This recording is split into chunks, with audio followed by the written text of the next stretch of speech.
ఎవరిని మోసం చేస్తున్నావు?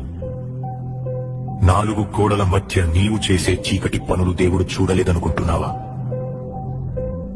బయటకి భక్తుడిలా నటిస్తూ లోపల కుళ్ళిపోయిన శవంలా మారుతున్నావు. నీ అసలు స్వరూపం చూసి నీకైనా అసహ్యం వేయడం లేదా? విను, లేఖనం ఏం చెబుతుందో విను. కుక్క తాను కక్కిన దానికి తిరిగినట్లు మూర్ఖుడు తన మూర్ఖతను మరల చేయుడు. మళ్ళీ అదే పాపం, మళ్ళీ అదే అబద్ధం, మళ్ళీ అదే వ్యభిచారం. కక్కిన వాంతిని తినే కుక్కకి పదే పదే పాపం చేసే నీకు తేడా ఏముంది?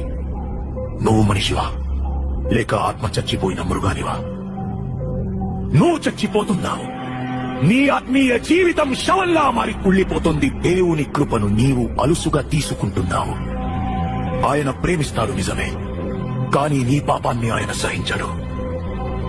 నీవు లేచి రేయి మొదటి జామున మొర్ర పెట్టిన నీ హృదయమును నీళ్లు కుమ్మరించున్నట్లు ప్రభువు సన్నిధిని కుమ్మరించును. మోకరిల్లు, నీ కపట భక్తి చాలు. నీ పాపం వల్ల నీ ఆత్మీయ బిడ్డలు మూర్ఛిల్లుతున్నారు. నీ చేతులను ఆకాశం వైపు ఎత్తి క్షమాపణ అడుగు. ఇది నీ ఆత్మను బ్రతికించుకోవడం. Download ShareChat.